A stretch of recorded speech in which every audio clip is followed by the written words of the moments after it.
지금부터 2024 헌납할 대통령 윤석열 탄핵 사건에 대한 선고를 시작하겠습니다.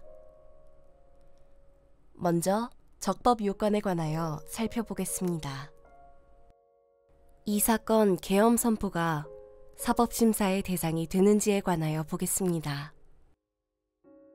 고위공직자의 헌법 및 법률 위반으로부터 헌법 질서를 수호하고자 하는 탄핵 심판의 취지 등을 고려하면 이 사건 계엄 선포가 고도의 정치적 결단을 요하는 행위라 하더라도 그 헌법 및 법률 위반 여부를 심사할 수 있습니다.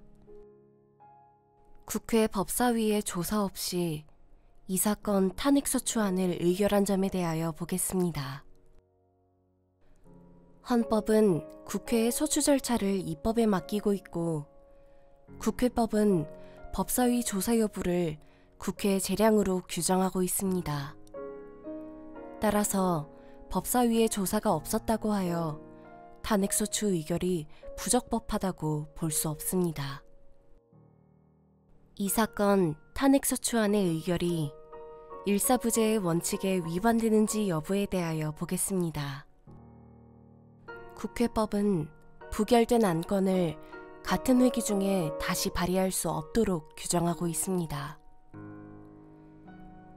피청구인에 대한 1차 탄핵소추안이 제418회 정기회 회기에 투표 불성립되었지만 이 사건 탄핵소추안은 제419회 임시회 회기 중에 발의되었으므로 일사부재의 원칙에 위반되지 않습니다.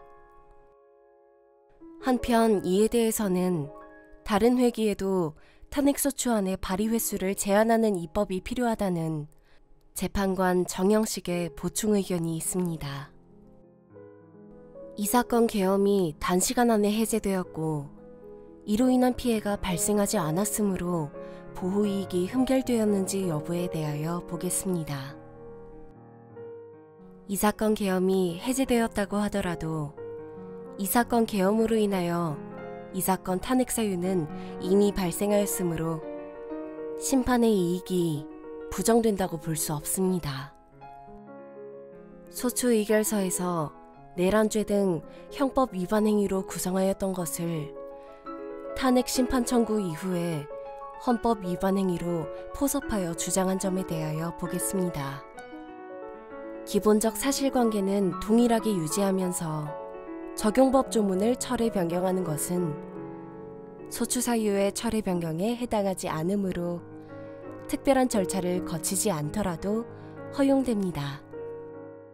피청구인은 소추 사유에 내란죄 관련 부분이 없었다면 의결 정족수를 충족하지 못하였을 것이라고도 주장하지만 이는 가정적 주장에 불과하며 객관적으로 뒷받침할 근거도 없습니다. 대통령의 지위를 탈취하기 위하여 탄핵소추권을 남용하였다는 주장에 대하여 보겠습니다.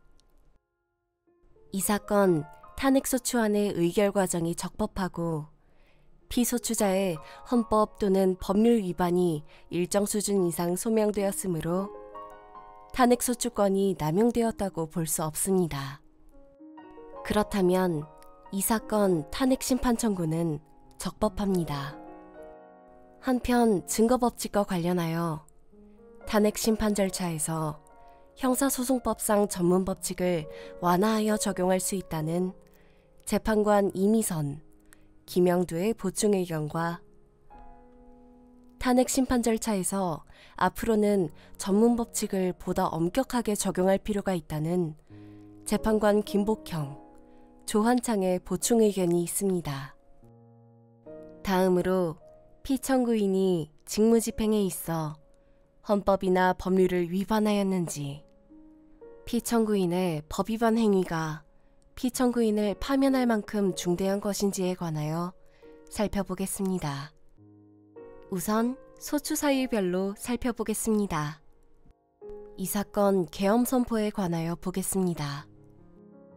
헌법 및 계엄법에 따르면 비상계엄 선포의 실체적 요건 중 하나는 전시, 사변 또는 이에 준하는 국가 비상사태로 적과 교전 상태에 있거나 사회 질서가 극도로 교란되어 행정 및 사법 기능의 수행이 현저히 곤란한 상황이 현실적으로 발생하여야 한다는 것입니다.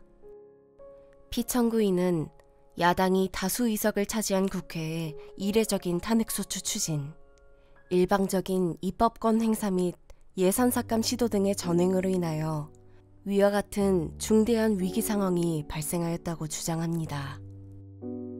피청구인의 취임 후 이 사건 계엄 선포 전까지는 국회는 행안부 장관, 검사, 방통위 위원장, 감사원장 등에 대하여 총 22건의 탄핵소추안을 발의하였습니다.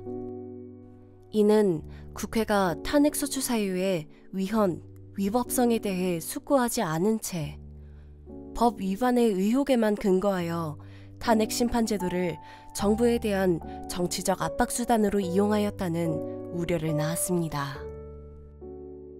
그러나 이 사건 계엄 선포 당시에는 검사 1인 및 방통위 위원장에 대한 탄핵 심판 절차만이 진행 중이었습니다.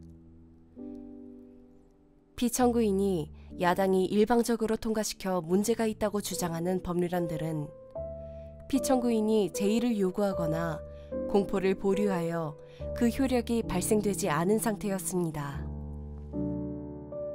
2025년도 예산안은 2024년 예산을 집행하고 있었던 이 사건 계엄 선포 당시 상황에 어떠한 영향을 미칠 수 없고, 위 예산안에 대하여 국회 예결특위의 의결이 있었을 뿐 본회의의 의결이 있었던 것도 아닙니다. 따라서 국회의 탄핵소추, 입법, 예산안 심의 등의 권한 행사가 이 사건 계엄 선포 당시 중대한 위기 상황을 현실적으로 발생시켰다고 볼 수 없습니다. 국회의 권한 행사가 위법, 부당하더라도 헌법재판소의 탄핵 심판, 피청구인의 법률안 제의 요구 등 평상시 권력 행사 방법으로 대처할 수 있으므로 국가 긴급권의 행사를 정당화할 수 없습니다.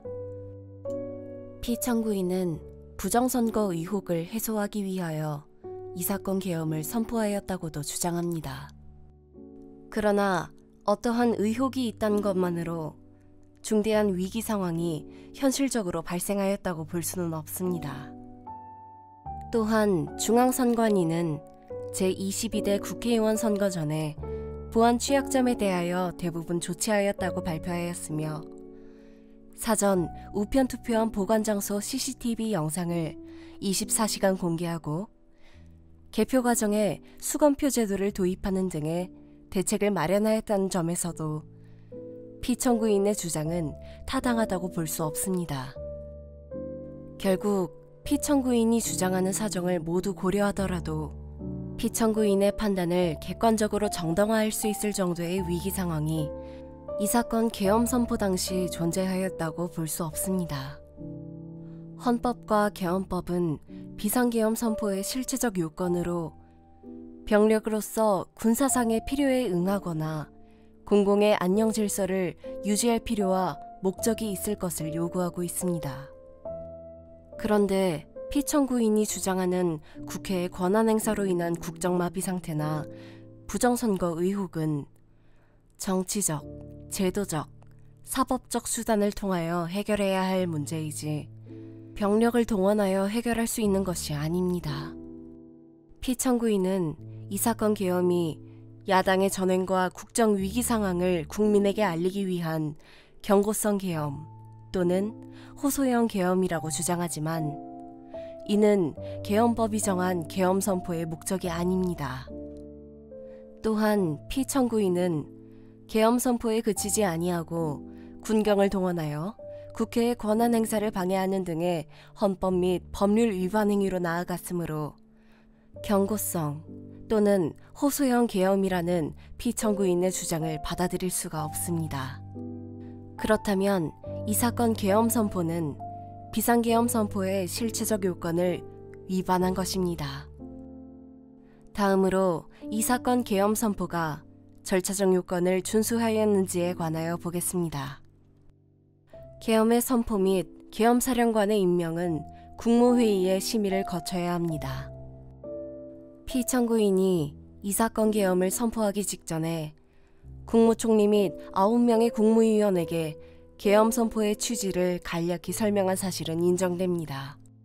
그러나 피청구인은 계엄 사령관 등 이 사건 계엄의 구체적인 내용을 설명하지 않았고 다른 구성원들에게 의견을 진술할 기회를 부여하지 않은 점 등을 고려하면 이 사건 계엄 선포에 관한 심의가 이루어졌다고 보기도 어렵습니다.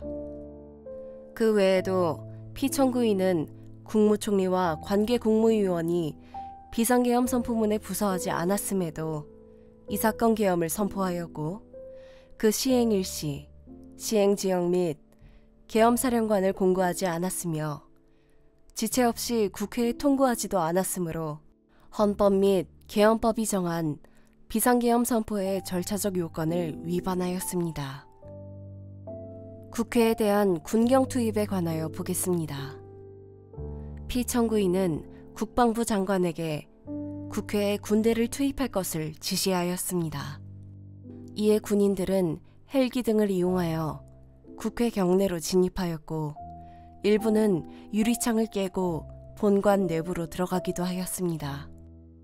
피청구인은 육군 특수전 사령관 등에게 의결 정족수가 채워지지 않은 것 같으니 문을 부수고 들어가서 안에 있는 인원들을 끄집어내라는 등의 지시를 하였습니다. 또한 피청구인은 경찰청장에게 계엄사령관을 통하여 이 사건 포고령의 내용을 알려주고 직접 6차례 전화를 하기도 하였습니다. 이에 경찰청장은 국회 출입을 전면 차단하도록 하였습니다. 이로 인하여 국회로 모이고 있던 국회의원들 중 일부는 담장을 넘어가야 했거나 아예 들어가지 못하였습니다. 한편 국방부 장관은 필요시 체포할 목적으로 국군방첩 사령관에게 국회의장, 각 정당 대표 등 14명의 위치를 확인하라고 지시하였습니다. 피청구인은 국가정보원 1차장에게 전화하여 국군방첩사령부를 지원하라고 하였고 국군방첩사령관은 국가정보원 1차장에게 위 사람들에 대한 위치 확인을 요청하였습니다. 이와 같이 피청구인은 군경을 투입하여 국회의원의 국회 출입을 통제하는 한편 이들을 끌어내라고 지시함으로써 국회의 권한 행사를 방해하였으므로 국회에 계엄 해제 요구권을 부여한 헌법 조항을 위반하였고 국회의원의 심의, 표결권, 불체포 특권을 침해하였습니다. 또한 각 정당의 대표 등에 대한 위치 확인 시도에 관여함으로써 정당 활동의 자유를 침해하였습니다. 피청구인은 국회의 권한 행사를 막는 등 정치적 목적으로 병력을 투입함으로써 국가안전보장과 국토방위를 사명으로 하여 나라를 위해 봉사해온 군인들이 일반 시민들과 대치하도록 만들었습니다. 이에 피청구인은 국군의 정치적 중립성을 침해하고 헌법에 따른 국군 통수 의무를 위반하였습니다. 이 사건 포고령 발령에 관하여 보겠습니다. 피청구인은 이 사건 포고령을 통하여 국회, 지방의회, 정당의 활동을 금지함으로써 국회에 계엄 해제 요구권을 부여한 헌법 조항, 정당 제도를 규정한 헌법 조항과 대의민주주의, 권력 분립 원칙 등을 위반하였습니다. 비상계엄 하에서 기본권을 제한하기 위한 요건을 정한 헌법 및 계엄법 조항, 영장주의를 위반하여 국민의 정치적 기본권, 단체 행동권, 직업의 자유 등을 침해하였습니다. 중앙선관위에 대한 압수수색에 관하여 보겠습니다. 피청구인은 국방부 장관에게 병력을 동원하여 선관위의 전산 시스템을 점검하라고 지시하였습니다. 이에 따라 중앙선관위 청사에 투입된 병력은 출입 통제를 하면서 당직자들의 휴대전화를 압수하고 전산 시스템을 촬영하였습니다. 이는 선관위에 대하여 영장 없이 압수수색을 하도록 하여 영장주의를 위반한 것이자 선관위의 독립성을 침해한 것입니다. 법조인에 대한 위치 확인 시도에 관하여 보겠습니다. 앞서 말씀드린 바와 같이 피청구인은 필요시 체포할 목적으로 행해진 위치 확인 시도에 관여하였는데 그 대상에는 퇴임한 지 얼마 되지 않은 전 대법원장, 전 대법관도 포함되어 있었습니다.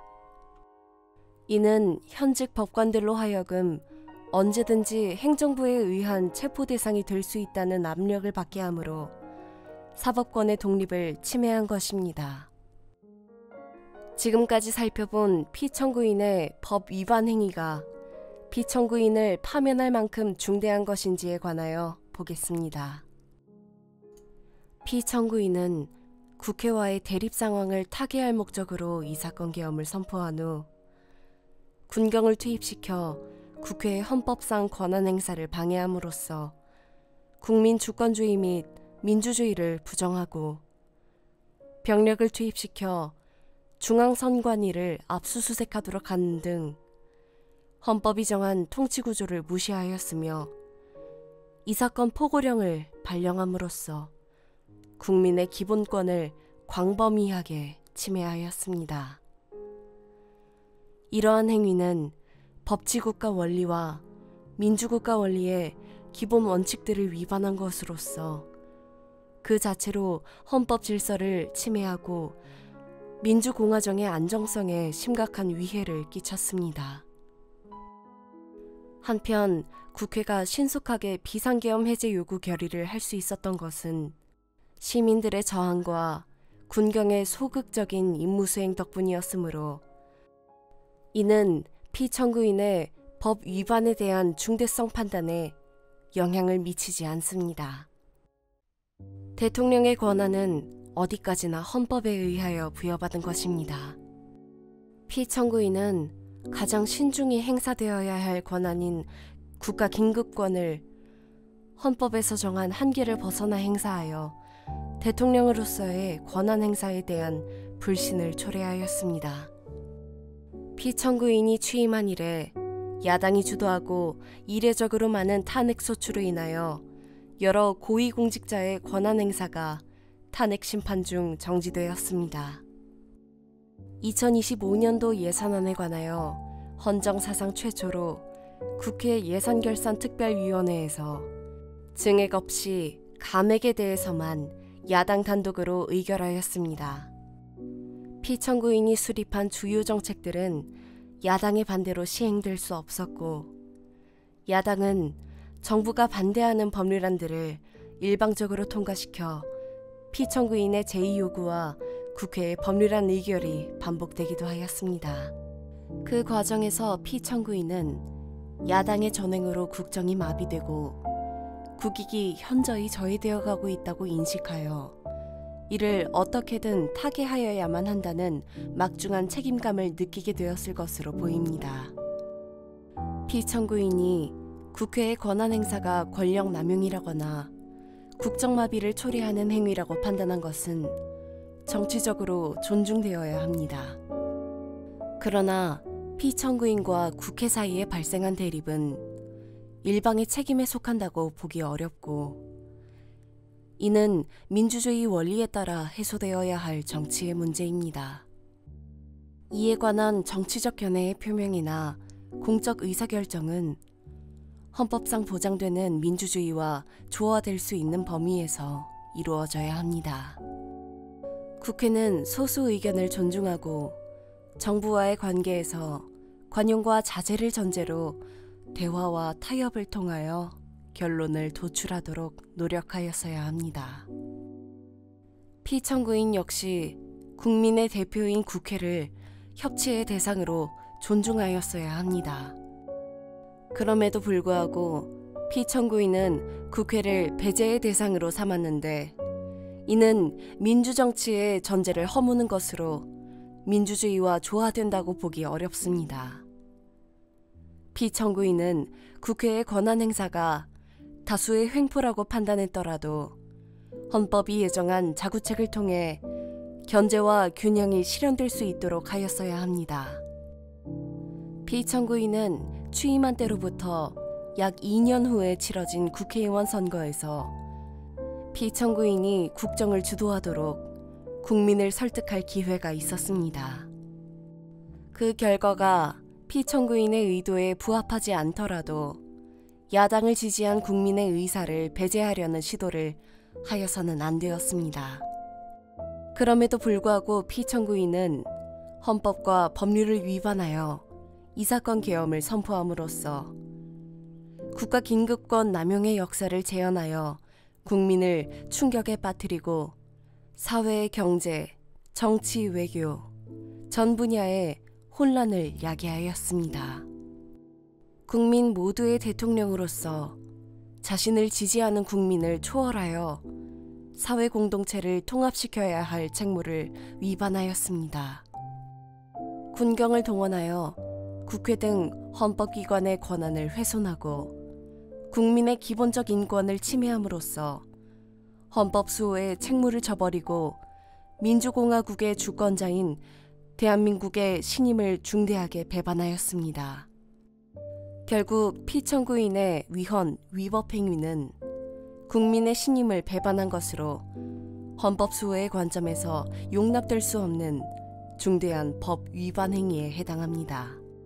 피청구인의 법 위반 행위가 헌법 질서에 미친 부정적 영향과 파급 효과가 중대하므로 피청구인을 파면함으로써 얻는 헌법 수호의 이익이 대통령 파면에 따르는 국가적 손실을 압도할 정도로 크다고 인정됩니다. 이에 재판관 전원의 일치된 의견으로 주문을 선고합니다. 탄핵 사건이므로 선고 시각을 확인하겠습니다. 지금 시각은 오전 11시 22분입니다. 주문. 피청구인 대통령 윤석열을 파면한다. 이것으로 선고를 마칩니다.